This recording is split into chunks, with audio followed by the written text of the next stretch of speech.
Saudara, kita lanjut lagi ya. Haleluya. Tadi saya berbicara mengenai Roma 3 yang terakhir, ayat ya kan, ayat 21 dan 6. Dan saya menyinggung mengenai bahayanya kalau kita nggak mau bertekun di dalam anugerah kebenarannya ya. Kayak tadi hamba Tuhan yang saya sebut itu, kenapa Tuhan bimbing saya untuk dengar itu sebagai peringatan, ya kan, sebagai peringatan supaya kita semua jangan bergeser dari darahnya. Kita jangan bergeser dari kebenaran karena darahnya kepada yang lain, karena itu fondasi yang tahan uji. Amin. Ya, soal hamba Tuhan gimana itu bukan urusan kita, itu urusan Bapak kita ya. Kita di sini adalah untuk di bumi ini untuk dikasihin, mengasihin, dan saling membantu satu sama lain. Makanya ayo kita terus doakan ya kan tubuh Kristus, kita doakan hamba-hambanya termasuk saya, doakan ya saudara supaya kita terus bertumbuh. Kita saling bantu dan kita bersinar lebih terang lagi ya. Amin saudara. Jadi tadi dikatakan kita sudah dibenarkan dengan cuma-cuma. Ya toh Allah tidak ingat kesalahan kita. Ya kan di Ibrani pasal 8 kita bisa kenal Dia, dibenarkan dengan cuma-cuma. Yesus adalah jalan pendamaian. Ya kan bagi untuk dibenarkan. Jadi Yesus tuh jalannya untuk kita dibenarkan sehingga kasih karunia pembelaan Allah datang, kita bisa mengalami. Ya di ayat 26 ya kan dikatakan bagaimana to demonstrate, dia mendemonstrasikan keadilannya, bahwa dia adalah just, dia adil, dia benar, dan dia hati-hati dengar ya, maksudnya dengar baik ya, perhatikan, dia membenarkan orang termasuk saudara dan saya yang percaya kepada Yesus. Dia adalah adil ya kan, dan dia is the justifier, dia pembela, dia membenarkan orang termasuk saudara dan saya yang percaya kepada Yesus. Ya di sini yang percaya kepada Yesus percaya apa? Percaya bahwa kita sudah dibenarkan dengan cuma-cuma oleh karena darahnya. Amin saudara. Berdasarkan ini dia akan selalu bisa bela kita. Tapi saat kita lupa bahwa kita sudah dipakaikan Kristus. Sama seperti anak bungsu itu waktu pulang, ya kan dia dipeluk sama bapaknya. Ya kan? Haleluya. Jadi kita sudah dipeluk, mengalami kasih Allah.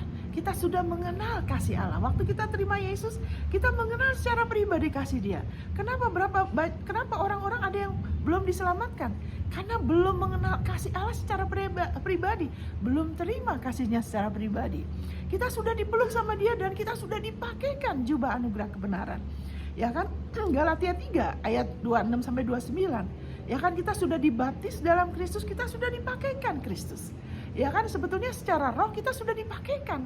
Tapi jiwa kita yang terus-menerus harus ya kan diperbaruin. Makanya kebenaran oleh iman.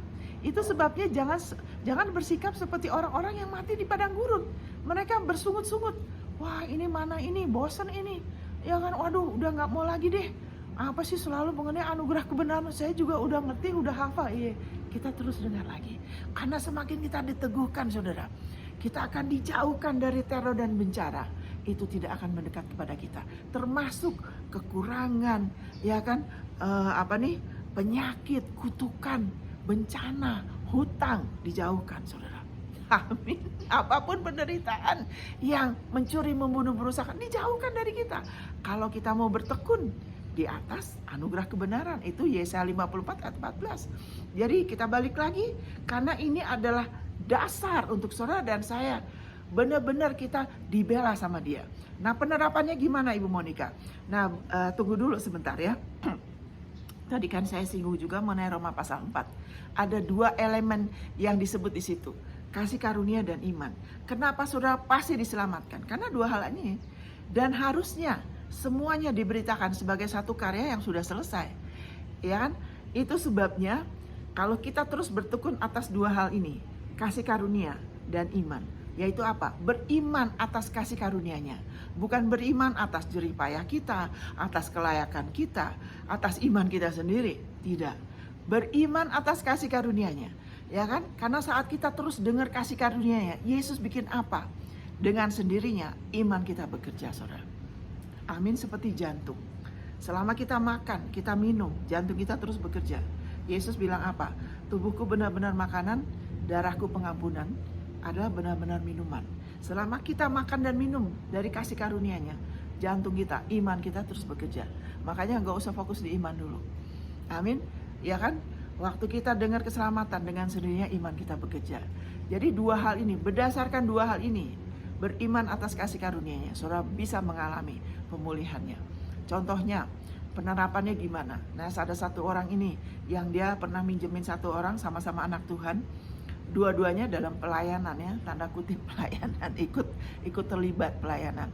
Kemudian yang satu kasihan minjemin, kemudian udah janji bulan depan dibalikin, ternyata komisinya udah datang kok belum dibalikin sih. Nah, ya kadang-kadang kita ada pengharapan sama anak Tuhan ya, kan udah tahu kenapa sih gitu loh.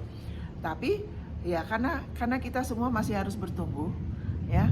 Kadang-kadang saat kita lemah, kita masih bisa keliru. Ya kan, itu sebabnya kita harus sering datang sama Yesus. Jadi anak Tuhan ini datang saya begini dan begitu, ya kan? Ibu Monica tolong dia gini-gini. Oh, saya kan ini niat baik. Nah, gitu kan. Jadi dia merasa harusnya Tuhan bela dia. Kenapa Tuhan? Aku nih harus ada yang aku bayar. Ini gara-gara dia ini, gara-gara nolongin dia. Nah, itu toh. Ya kan? Nah, saya ingatkan dia. Kamu mau apa? Saya bilang. Karena orang itu tanpa sadar dia merasa dia tidak salah dari perbuatan dia. Mungkin secara manusia ya. Secara manusia saudara, dia kelihatannya kan nggak salah kan, nolongin orang kok. Betul kan? Ya kan? Tapi secara keadilan Allah nggak bisa. Karena keadilan Allah ini, Roma yang tadi, ya 26, dia adalah apa? Pembela. Dia adalah adil. Ya kan? Karena dia membenarkan orang yang percaya sama Yesus. Percaya apa? Sama darah Yesus. Karena Yesus adalah jalan, ya kan? Untuk dibenarkan.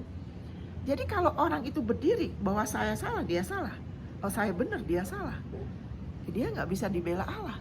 Karena itu nggak laku, niat baik dia nggak laku, perbuatan benar dia, itu bukan dasar dia dibela. Amin. Kalau dasar itu dibela saudara, Yesus nggak usah disalib, kita aja berbuat baik, kita aja berbuat benar. Amin. Kenapa Yesus harus mati sebagai kita? Kenapa Yesus harus menjadi dosa? Karena kebenaran kita tuh adalah, perbuatan kita tuh bukan kelayakan kita. Itu bukan karena iman loh. Perbuatan kita tuh kan karena tindakan. Dia kan gak beriman gini gitu kan. Dia hanya bertindak, berbuat gini gitu. Ya kan, dari pikiran dia sendiri, makanya ada masalah. Kalau memang itu buah, dia gak ada masalah.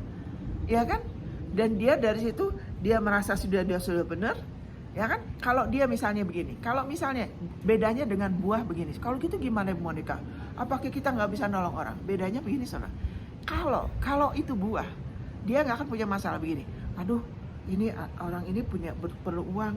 Aduh, aku sendiri uangku pas-pasan nih. Ada tagihan aku. Aku datang dulu tanya Bapak gimana. Aku bisa minjemin dia nggak? Karena minjemin itu nggak salah loh. Karena firman Tuhan bilang kita diberkatin sehingga kita nggak perlu minjem, malah kita bisa minjemin. Meminjam itu nggak salah selama itu dipimpin oleh kasih Tuhan. Jadi anak ini kan, ya kan, mungkin hanya dari niat baik dia. Nah itu kan, niat baik itu bukan dipimpin oleh roh loh. Itu dunia, kita bukan dunia loh. Perbuatan baik kita harusnya buah. Jadi anak, ya itu yang benar itu, kalau buah itu gitu. Ke Tuhan, ada damai gak? Tuhan pimpin gak? Jangan gara-gara perlu langsung kita kasih, gak tanya Tuhan. Itu yang bikin banyak masalah dalam tubuh Kristus. Ya kan, bermegah atas perbuatan baik ya, yang penting asal baku-baku bantu, saling bantu. Gak tanya Tuhan, gak dengar hati, gak dipimpin sama roh. Ntar di belakang hari jadi berselisih. Nah itu tuh, saling ngungkit. Saya kan udah begini sama kamu, kenapa sekarang saya lagi susah kamu gak bantu? Itu bukan kasih Tuhan. Itu bukan buah. Itu gak ada upahnya loh. Makanya banyak ada budaya itu yang gak sesuai firman, baku-baku bantu tapi bukan buah. Jadi banyak perselisihan. Ya. Jadi harusnya kalau memang dipimpin, saya juga pernah saudara. Saya juga pernah loh. Uang pas-pasan. Iya kan, sebentar. Terus ada anak Tuhan atau apa, saya merasa saya harus menabur. Tapi saya pastikan ada damai gak? Sesuai firman gak? Ya kan? Kenapa? Kan ada tujuannya. Jadi waktu damai ya sudah. Jadi dari situ ya kan? Saya tahu prinsip firman-Nya. Jadi waktu saya tabur, saya nggak berharap dari orang itu, ya kan? Saya berharap dari firman-Nya. Dan bukan, saya percaya nggak selalu begitu. Ada saat saya juga pernah salah. Kita semua kan lagi bertumbuh. Tapi kemudian karena dipimpin sama Dia berdasarkan firman, itu jadi akhirnya akan ada kemurahannya datang, ada tuaian, ya kan? Karena itu jadi benih. Tapi kalau cuman baku-baku batu, itu bukan benih, saudara. Karena itu sistem dunia. Jadi kayak ngutangin orang terus nagih nanti. Kalau saya butuh, kamu nggak boleh salah. Ya kan? Bukan hanya kamu harus kembaliin saya. Kalau waktu saya butuh uang kamu, kenapa kamu nggak bantu saya? Itu bedanya itu. Tapi kalau kita bantu sebagai benih, kita akan menuai. Kalau kita beriman sama prinsip kerajaan Allah, menabur, ya kan? Makanya benih menabur itu kan harus mati. Tapi orang ini nggak dengan iman. Itu dia cuma niat baik. Niat baiknya bukan dengan iman, bukan berdasarkan kebenaran, ya kan? Makanya jadi masalah, ya kan? Dan dia mau berdiri atas itu, nggak bisa. Saya bilang niat baikmu tidak laku. Karena Tuhan sudah ajar prinsip firman ini, bahwa di pengadilan surga yang berlaku itu hanya Yesus Kristus. Amin. Tuhan bilang amin. Amin, saudara. Karena ini firman-Nya. Amin. Ada geledek, saudara. Haleluya. Saudara, ini saatnya saudara berhak loh. Kenapa? Karena kebenaran Yesus. Yesus adalah kelayakan. Kalau saudara menolong orang apa-apa, ya kan, dengan iman, kalau saudara pamrih, saudara suka ngungkit-ngungkit, terimalah pengampunannya. Ya kan? Seperti orang ini, saya bilang gini, ajarkan ke dia. Saya bilang, kamu terima pengampunan ya. Kamu mau apa? Kamu mau terus ungkit dia, kalau dia nggak ada uang mau apa? Dia nggak bisa bayar loh, saya bilang. Kamu mau pilih, mau dibela oleh Allah, atau mau terus berdiri kesel, bisa sakit lagi nanti. Akhirnya puji Tuhan dia mau dengar, ya kan? Saya bilang kalau gitu gimana? Terima pengampunan, saya bilang, terus lepaskan pengampunan, terus biarlah kamu tahu, berdiri di hadapan dia karena darah Yesus. Titik. Gak usah singgung apapun juga. Karena dia hanya bisa bela. Dia demonstrasikan keadilannya. Dia pastikan saudara terima restorasi. Dan kalau restorasi itu lebih daripada kehilangan saudara, amin, bisa 2 kali, 7 kali lipat, berkali-kali lipat, saya nggak tahu. Tergantung iman saudara. Tergantung berapa banyak saudara pelihara firman-Mu. Perhatikan firman-Nya. Firman-Nya. Bukan firman-Mu, firman-Nya. Amin, saudara. Jadi orang itu saya ajarkan begitu. Ya kan? Apa yang terjadi saudara? Haleluya. Ada geledek saudara. Glory, thank you Jesus. Gak lama kemudian dia menerima berkat. Ada orang yang menabur dia, ya. Ada orang yang menabur, kemudian dia dapat berkat yang lainnya, ya kan? Kemudian orang itu yang dia ngutang, ternyata setelah itu dia juga balikan hutangnya. Amin. Cuma terlambat aja. Wow, malahan dia terima lebih dari itu.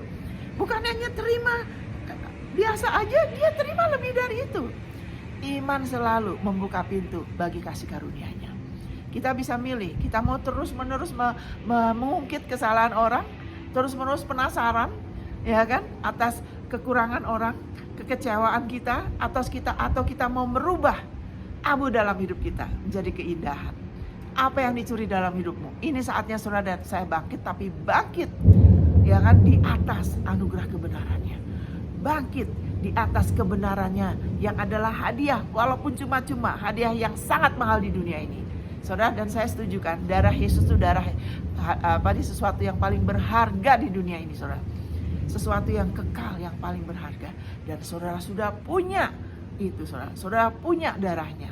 Saudara punya akses. Saudara sudah berada, ya kan, di bawah kasih karunia. Itu kasih karunia itu mengalir. Saudara hanya terus-menerus menerima dan menerima lagi. Berdiri lagi di atas anugerah kebenarannya. Sehingga membuka pintu bagi Bapa untuk mendemonstrasikannya, ya kan, keadilannya. Sehingga restorasi itu nyata dalam hidupmu. Bapa, di dalam nama Tuhan Yesus saudara datang. Saya percaya, saya beriman, saya percaya kepada kasih karuniamu, kepada anugerahmu bahwa Yesus Kristus telah menjadi dosa untuk saya. Ya kan, dengan cuma-cuma ya saya sudah dibenarkan oleh darahnya, bahwa Yesus Kristus engkau yang telah menentukan dia menjadi jalan pendamaian bagi di dalam darahnya, sehingga aku dibenarkan, aku sudah dibenarkan dengan cuma-cuma. Dan Bapa, di dalam nama Yesus, sekarang aku mau apa nih kepadamu, saya ada kasus ini dan itu, firman-Mu mengatakan ya kan, bahwa engkau mau menggantikan abu dalam hidupku dengan keindahan berdasarkan darah Yesus. Bapa, terima kasih, saya minta engkau gantikan ini dengan keindahan. Jangan sampai aku dipermalukan, karena putramu sudah bayar harganya untuk aku dibenarkan dengan cuma-cuma. Demonstrasikan keadilan-Mu Bapa. Haleluya. Amin saudara. Amin saudara. Saudara pasti menerima. Karena firman-Nya mengatakan, saya ulangin lagi di Roma pasal 4. Ya kan? Makanya saudara dengar ya. Saudara tetap tenang dan saudara dengar. Amin. Haleluya. Thank you Lord Jesus. Karena itulah kebenaran berdasarkan iman, supaya merupakan kasih karunia, sehingga janji itu berlaku bagi semua keturunan Abraham. Saudara ada keturunan Abraham, ya kan? Galatia 3 ayat 26-29. Bukan hanya bagi mereka yang hidup dari hukum Taurat, bukan hanya untuk orang Israel, karena saudara juga diperhitungkan sebagai keturunan Abraham, tetapi juga bagi mereka yang hidup dari iman Abraham. Haleluya. Sebab Abraham adalah bapa kita semua. Amin saudara. Kasih karunia dan iman, saudara berhak hanya karena Yesus, hanya karena saudara sudah percaya Yesus. Percaya terus kepada dia, kepada darah dia. Amin. Dia adalah kebenaran saudara. Berdasarkan kebenaran ini, saudara berhak semua aspek hidup saya, saudara dan saya dipulihkan. Saudara berhak karena kelayakan dia, karena iman di dalam darahnya. Amin saudara. Thank you Jesus. Thank you Lord Jesus. Thank you Lord Jesus. Haleluya. Haleluya. Thank you Lord Jesus. Haleluya. Thank you Lord Jesus. Dan ingat, di ayat ini tidak disebut-sebut kelayakan saudara loh. Amin. Hanya disebut dua hal. Ya kan? Iman dan kasih karunia. Ya kan? Wah Ibu Monica kalau gitu, wah saya gak usah melayani deh. Kan itu semua karena Yesus. Saya gak usah ke gereja juga gak apa-apa kan? Hanya karena Yesus. Saudara, kalau saudara mulai pakai, bukan dengan iman ya, saudara terima, saudara kenakan. Alkitab bilang, ya kan, anak Tuhan yang begitu akan menjadi giat. Malahan akan menambahkan imannya dengan apa? Kebajikan. Terus dengan pengetahuan, penguasaan diri. Kasih kepada saudara-saudara, kasih kepada semua orang. Itu 2 Petrus pasal 1 ayat 2 sampai ayat 17 ya, ayat 17 atau apa tuh sampai terus ayat 13. Pokoknya yang bilang saya ingat isinya ya, saudara baca aja sendiri. Karena kadang-kadang anak Tuhan nggak belum ngerti, sehingga kasih karunia itu iblis bohongin, sehingga terus kemudian udah aku ikut konseling aja deh, tenang-tenang kan aku udah dibenarkan, aku kan udah diampunin, aku sudah diberkati kan, aku udah dijadikan kaya, aku nyantai-nyantai aja. Padahal semuanya oleh apa? Oleh iman. Jadi kalau iman tuh harus dengar terus. Nggak mungkin, nggak akan ada tindakan kalau kita, saudara dan saya dengar terus. Pasti menjadikan kita semakin giat, semakin berapi-api, semakin jatuh cinta sama Yesus. Tapi kalau kita masih kurang, malah menjadikan kita jadi kayak suam-suam kuku, berarti pengertian kita masih belum. Masih ada pengertian yang belum cukup. Amin saudara. Itu sebabnya dikatakan di Yakobus gimana? Makanya nanti ada dalam hidupnya yang gak selesai, ya kan? Yang jadinya masih berat. Nah ini di Yakobus dikatakan, ya kan? Dikatakan di sini, ya kan? Supaya kita gak kekurangan apapun, ya kan? Jadi jangan salah mengerti kasih karunia. Kasih karunia itu menyebabkan kita tidak dikuasai lagi dari dosa, ya kan? Dan biarkanlah ketekunan itu memperoleh buah yang matang, supaya kamu menjadi sempurna dan utuh dan tak kekurangan sesuatu apapun. Yakobus 1 ayat 4. Jadi jangan cepat-cepat berasumsi, saya udah tahu. Karena hanya baca bukunya Joseph Prince ya, 1, 2 atau berapa buku. Jangan. Karena oleh iman. kita harus dengar terus dan kita harus disegarkan lagi dan lagi ayatnya, karena firman-Nya hidup. Karena anugerah kebenaran kita adalah Yesus. Yesus itu besar, dia nggak terbatas, saudara. Amin, saudara. Terbuka terus. Mau dengar lagi, mau terima lagi, saudara. Amin, saudara. Sehingga kita nggak kurang suatu apapun. Apakah masih ada yang kurang dalam hidupmu? Berarti kita masih perlu terus bertekun. Biarlah kesabaran itu akan terus mau sampai selesai. Nggak habis-habisnya sampai Yesus datang lagi. Sehingga terus menerus, ya kan, ada terobosan, ya kan, ada demonstrasi keadilan Dia. Kita mulai lebih lagi mengalami ini itu, dan yang kita tahu, wow, saya tahu itu bukan karena saya, bukan karena jerih payah saya, itu karena Dia yang baik. Amin, saudara. Kita nggak bisa, kadang-kadang kita nggak bisa jelasin, karena kadang-kadang kita nggak minta, ada jadi. Kadang-kadang nggak ini, wow, itulah kemurahan Allah yang bukan berdasarkan jasa. Kita juga terima apa yang kita imanin, yang kita harapkan dari firman-Nya. Tapi di luar itu kita juga mengalami surprise-nya Dia. Saya juga mengalami beberapa surprise-nya Dia yang luar biasa. Kenapa? Lagi fokus aja sama Yesus yang adalah kebenaran kita, yang adalah jalan kepada pendamaian. Amin, saudara. Yang adalah damai sejahtera kita, yang adalah Yobel kita. Di mana di tahun Yobel itu semua dikembalikan. Harta orang itu dikembalikan, karena kalau rumahnya pernah disita dikembalikan. Kalau ada hutang dianggap hutangnya udah nggak ada. Amin, saudara. Kalau ada kebunnya yang disita, yaitu apa? Bisnisnya yang udah disita. Kalau dia budak, dia nggak lagi budak, saudara. Itu tahun Yobel. Saudara sudah di dalam Kristus. Yesus adalah sahabat kita. Dia adalah Yobel kita. Amin. Kita nggak usah nunggu. Kenapa kadang-kadang harus bilang tahun ini, tahun itu? Itu hanya untuk memotivasikan kita. Tapi sebetulnya kita sudah berada dalam Kristus. Haleluya. Segala semua berkat-berkatnya adalah hak saudara dan saya. Amin. Haleluya, semuanya dikembalikan. Saudara dan saya harusnya gak usah berpeluh-peluh. Amin. Kita gak usah lagi datang kepada Dia memohon-mohon seperti kita masih budak, seperti kita belum layak. Amin. Dia hanya mau kita datang kepada Dia dan mengizinkan Dia memeluk kita dan kita dipeluk lagi dan lagi. Amin. Kita diingatkan akan anugerah kebenarannya. Kita terus menerus pakai. Kita lebih lagi mau dengar, mau bertekun, mau perbarui pikiran, bukan untuk dilayakkan, karena itu adalah siapa kita. Amin. Kita semakin melihat kemuliaannya Yesus, kita semakin melihat kasihnya. Wow, kita semakin kagum, dan saat kita lagi enjoy kagum sama Dia, kasih karunia-Nya mengalir, terobosan jadi. Amin, saudara. Haleluya. Kenapa saya ada sukacita? Karena saya tahu, ya kan, ada di antara saudara yang akan mengalami hal yang luar biasa, di mana saudara akan mengerti apa yang saya katakan, di mana saudara akan semakin lebih lagi mau terima dan terima terus, sehingga seperti yang firman Tuhan yang katakan, yang terima kelimpahan kasih karunia dan anugerah kebenaran akan berkuasa dan memerintah. Amin. Haleluya. Thank you Lord Jesus. Amin, saudara. Waduh, waktunya udah habis, saudara. Haleluya. Nanti saya mungkin akan singgung lagi mengenai pengadilan. Amin, saudara. Itu nanti berikut, supaya saudara terus tidak pernah perkaramu kalah, karena pembelamu gak pernah kalah, karena Dia sudah bangkit bagi pembenaran saudara. Saudara terima kasih karunia-Nya, saudara terima rahmat kemurahan-Nya yang bukan berdasarkan jasa, karena Yesus Kristus adalah anugerah kebenaran saudara, jalan pendamaian kepada Allah. Di dalam nama Tuhan Yesus, Allah dimuliakan sekarang sampai Yesus datang lagi. Dalam nama Yesus, amin, saudara.